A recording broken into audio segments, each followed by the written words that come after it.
I need you to understand something before we go any further. You did not find this video. This video found you. I know that might sound like something people say, but I want you to sit with it for a real moment, because there is a difference between stumbling onto something and being led to it. And what is happening right now, in this exact moment, with you watching this, that is not a coincidence. That is not the algorithm. That is something far more precise than either of those things. And somewhere underneath all the noise of your day, you already know that. You felt something when you saw the title. Not curiosity exactly. Something quieter than curiosity and heavier than it.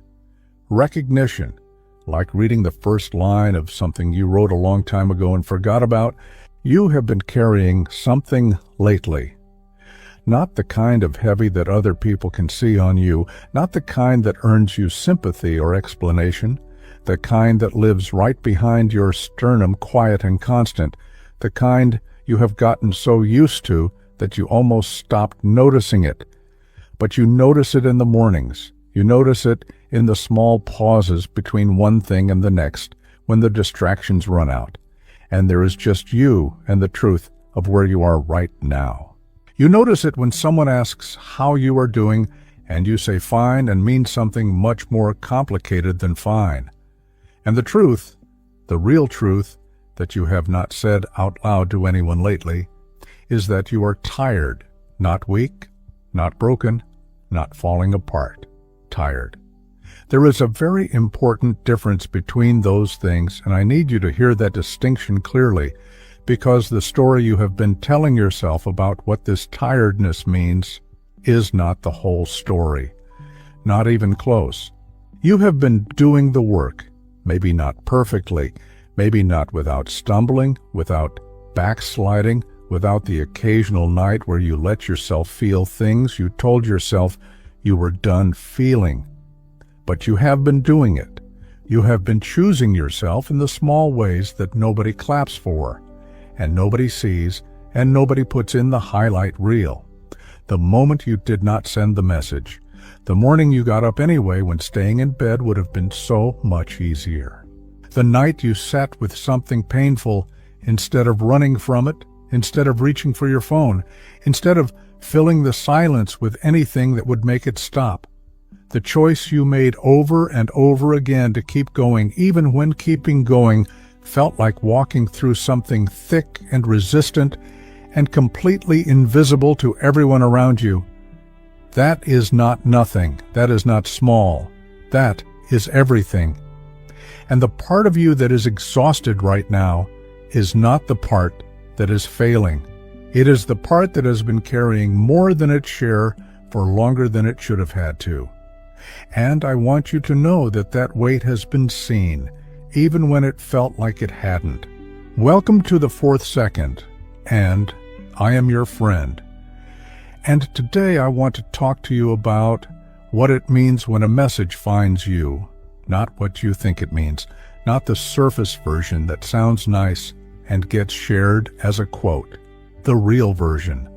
The version that Carl Jung spent the better part of his life trying to articulate in a language that the rational mind could accept without flinching, because Jung understood something that most people spend their whole lives resisting.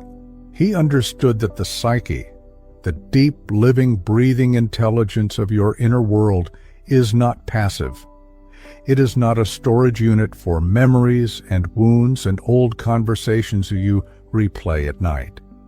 It is an active force that moves toward wholeness with a kind of relentless, quiet precision that does not ask for your permission and does not wait for you to feel ready.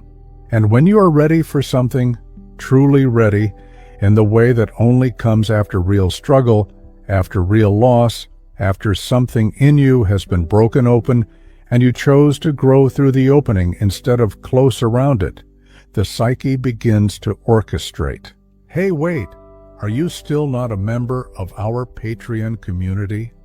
I cannot believe that. It is completely free. You just join and you get access to exclusive posts that I do not share anywhere else. Nothing to pay, nothing to sign up for, just a free community where we go deeper together. The link is right there in the pinned comment. Go do it right now. I will be waiting for you on the other side. It begins to arrange the conditions for your next chapter with a specificity that the logical mind will always want to call coincidence. Because coincidence is more comfortable than the alternative. The alternative is that you are being guided. The alternative is that the life trying to reach you is reaching back. So let me ask you something. And I want you to sit with this question before you answer it, even just to yourself. What have you been trying to figure out alone? Because I am seeing something very specific right now, and I want to name it carefully. There is a version of your life that you have been holding in your mind for a long time. Not obsessing over, not clinging to, just holding.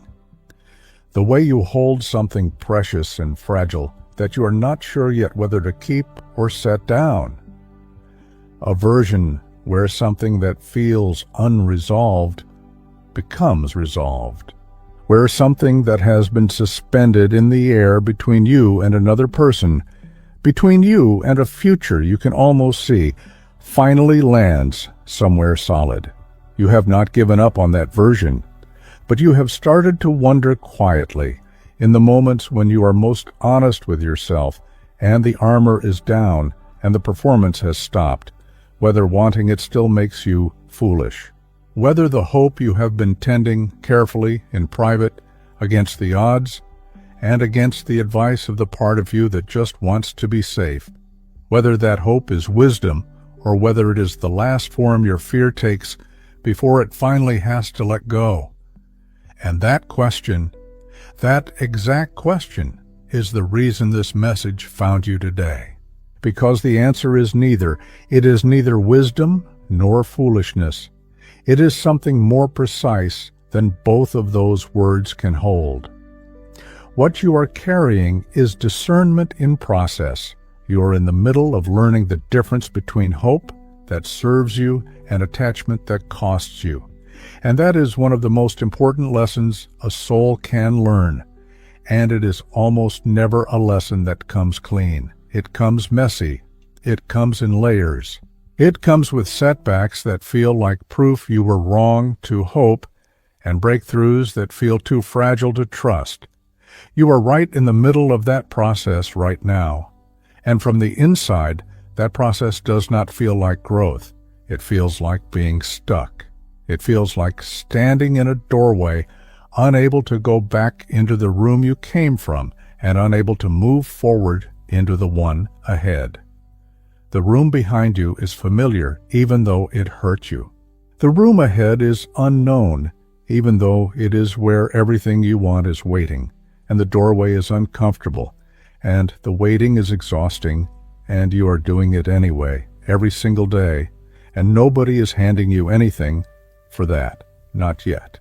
Jung called this the transcendent function, the psychological process by which two opposing forces inside a person, what you want and what you fear, who you were and who you are becoming, the past you are still holding and the future that is trying to reach you, begin to resolve into something genuinely new. Not a compromise between the two, not one side winning over the other. A third thing? A thing that could not have existed without the tension of both holding at the same time. And the transcendent function does not operate on your schedule. It does not happen when you decide you are ready or when you have figured everything out or when the circumstances finally align the way you need them to. It happens when enough of the old structure has dissolved to make room for what is coming. And the dissolving is the part that feels like stagnation. The dissolving is the doorway. The pressure you are feeling right now is not the pressure of something ending. It is the pressure of something trying to be born. You are not stuck. You are in the middle of becoming, and becoming is the most disorienting place a person can live, because you are no longer who you were, and you are not yet fully who you are going to be, and most days you have to navigate the world from that in-between place without a map. I want to stay here for a moment because I think this is important, and I think you need to hear it said directly. The in-between is not a mistake. The in-between is not a sign that you did something wrong or that the universe has forgotten about you or that you are somehow behind where you should be. The in-between is the work. It is the most important part of the whole process, and it is the part that gets the least acknowledgement because it is the part that looks from the outside like nothing is happening. People in the in-between look fine. They function. They show up. They answer messages and meet their responsibilities and laugh at the right moments in conversations, and nobody knows, nobody can see, that underneath all of that, they are in the middle of a complete internal reorganization of everything they thought they knew about themselves and what they deserve and what love is supposed to feel like and what they are willing to accept and what they are no longer willing to carry. That reorganization is happening inside you right now, and it is the most sacred thing about where you are. Now I want to talk about the other person, the one you have been thinking about, the one whose name lives in a specific part of your chest that you do not always have access to, but that opens sometimes without warning, at random hours, in the middle of completely unrelated moments, when a song comes on or a particular quality of light hits a room a certain way, or someone says a word that you and that person once used in a way that belonged only to the two of you. I want to talk about them because they are part of this message too. Not the center of it. You are the center of it, but they are in it. And what I want you to understand about them is something that might be difficult to receive if you are still in the part of this where the pain is loudest, where the unanswered questions still sting, where the silence still has an edge. They are in their own process, a process they did not choose and cannot fully see from the inside, and are not equipped right now to name. And that process is harder than they are letting on to anyone around them. Because what is happening to them underneath whatever surface version of their life they are currently presenting to the world is a confrontation with the gap between who they have been and who the most honest version of themselves actually requires them to be. That gap does not close easily. It does not close through distraction or forward momentum or deciding to feel a different way. It closes through reckoning, and the reckoning has a face. And the face looks like you, not because you are their salvation, not because your healing is tied to their awakening, not because you need to wait for them to figure themselves out before you can move forward. None of those things. But because you represented something real in a season of their life when everything else was performance and management and carefully maintained distance. And the realness of what you brought, the specific quality of presence and depth and genuine attention that you offered them, did not disappear when the connection did. It went underground, and underground things have a way of making their presence known. Underground things grow toward the light, whether the surface allows it or not. I am not telling you to wait for them. I want to be absolutely clear about that because I know how easy it is to hear something like this and turn it into permission to put your life on hold. That is not what this is. What I am telling you is something more important than any instruction about waiting or not waiting or reaching out or staying silent.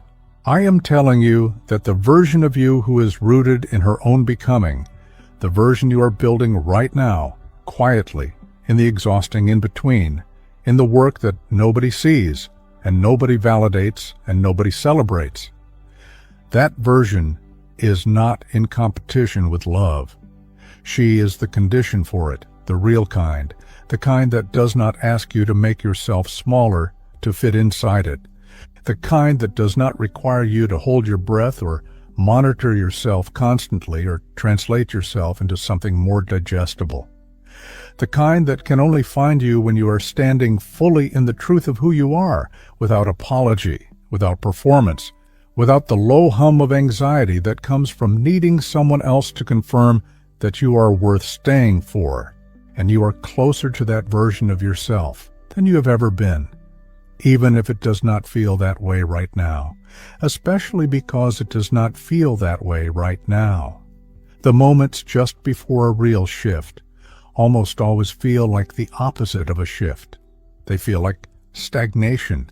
They feel like the universe has gone quiet and forgotten your coordinates. Jung wrote about this in a way I return to often.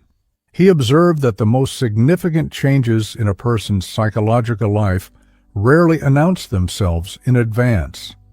They arrive preceded by a period of inner tension, a period that the person experiencing it almost always misreads as failure, as regression, as proof that nothing is working, when in fact it is the necessary pressure of transformation completing the work it needs to complete before the new thing can emerge.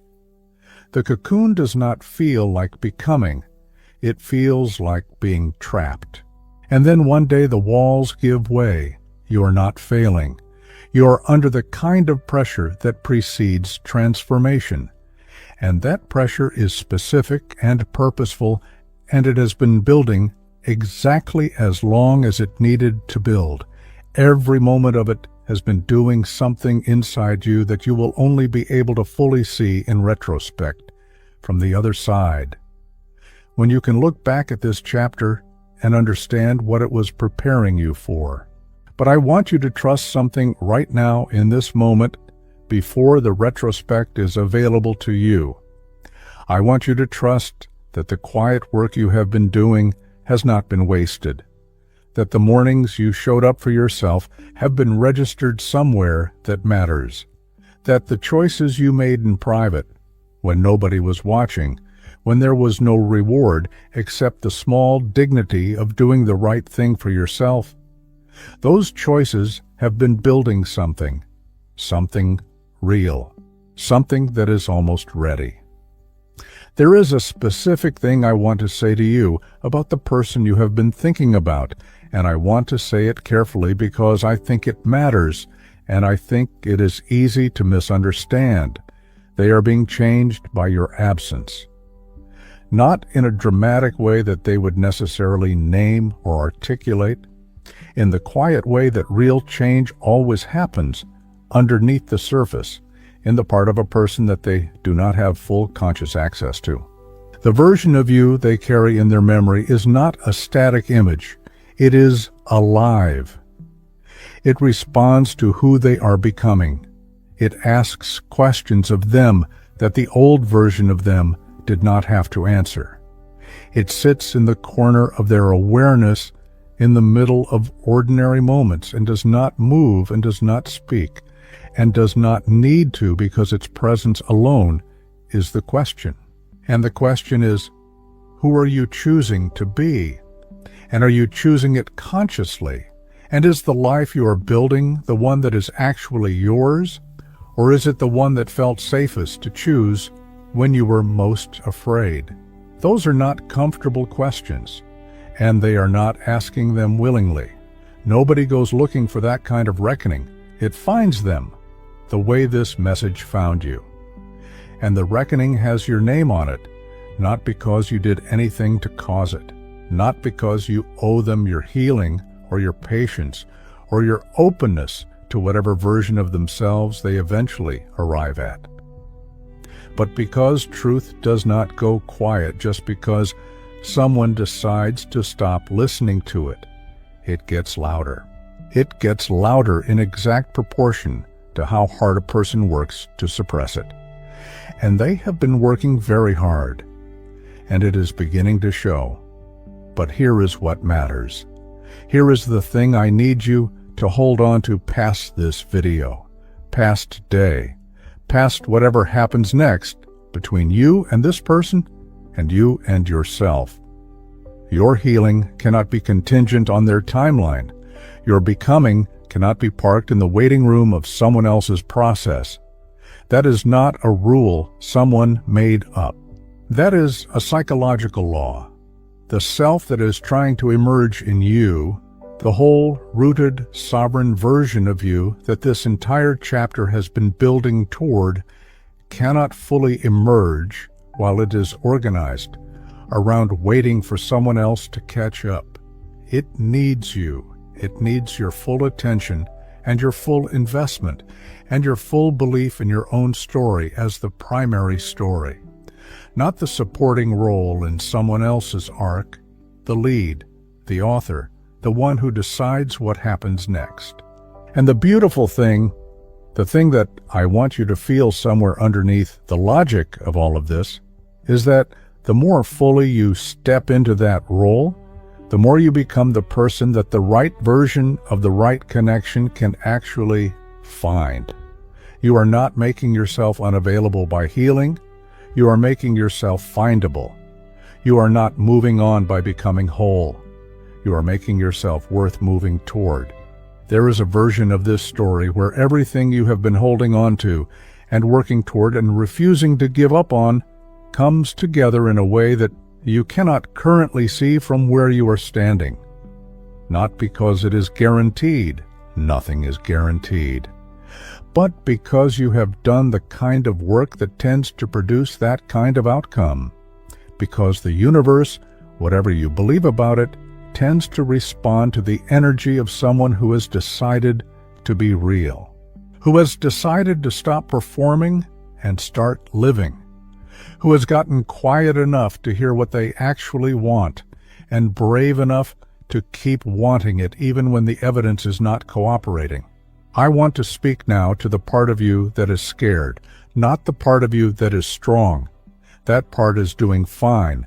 That part has carried you this far and will carry you further. The part that is scared. The part that wonders at 2 or 3 in the morning, in the specific dark that only exists between those hours, whether you have already waited too long or hoped too much, or given too much of yourself to something that did not know how to receive it. The part that sometimes thinks the real mistake was not this person, or that choice, or that moment, but something more fundamental, something about you, about the depth of what you feel, about the fact that you love with everything, and that has never seemed to protect you from anything. I want to speak directly to that part, and I want to say this slowly and clearly. You have not made a mistake by feeling what you felt. You have not made a mistake by wanting what you wanted. The depth of your feeling is not the problem. It has never been the problem. The only thing that would be a mistake right now, the only one, is deciding that what you are capable of is a liability rather than the most extraordinary thing about you. Because it is not a liability. It is not a flaw.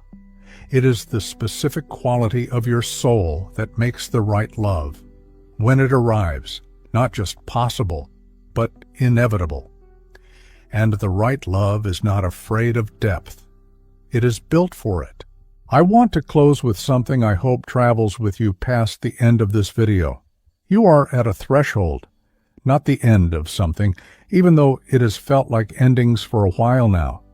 A threshold, the kind that only appears after enough of the old has been released to make space for the new, the kind that the soul, in its deep and unhurried wisdom, only opens for people who have done the work to deserve walking through it.